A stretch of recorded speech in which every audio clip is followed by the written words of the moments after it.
The devil's not interested in you being an atheist. That's just foolishness. That's why the Bible says the fool has said in his heart there is no God. That's just plain foolishness to believe in no God. That's crazy. And people think we're crazy because we believe in God.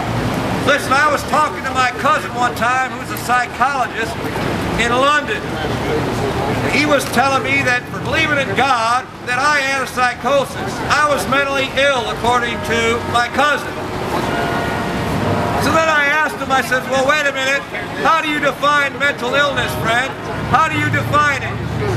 Wouldn't you have, in other words, if you study a creature, say a gorilla, and you observe gorillas over several decades, you can take notes of observation on what normal gorilla behavior would be.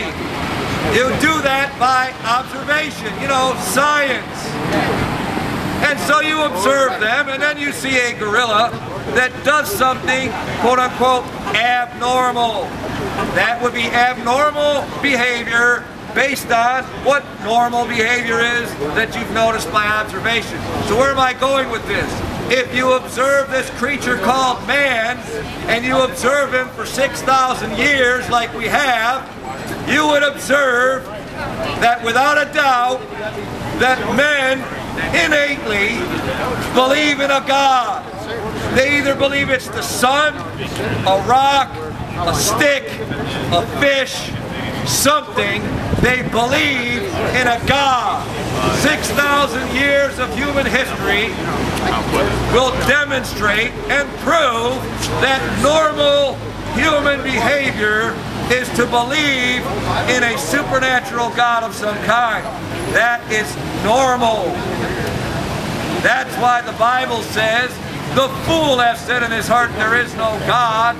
A person who doesn't believe in a God is abnormal.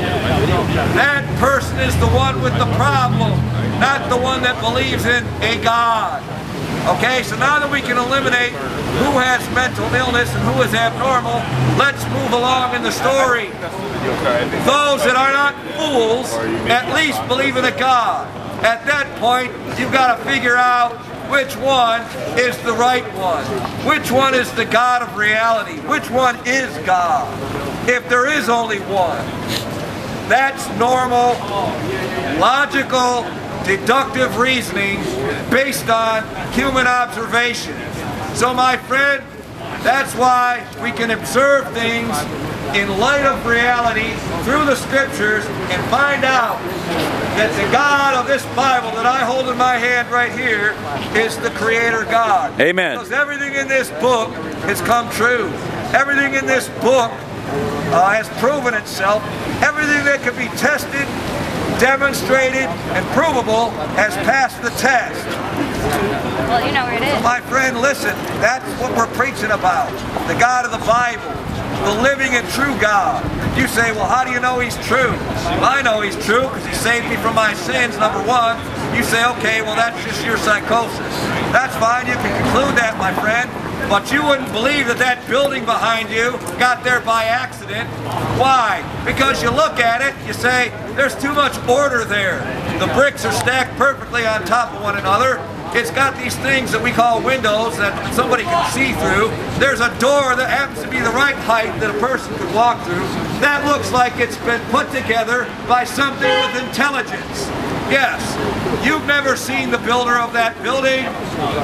You don't know the name of the person that built that building, but innately you understand that there was a builder.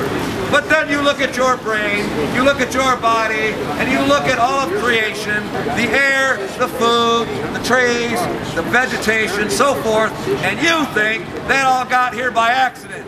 Ha ha ha ha! And we're nuts? And we don't believe in science? Come on, man, somebody's fooling somebody. All you're doing is trying to convince yourself, and you're paying people thousands of dollars to convince you to go against not only common sense, but observable science.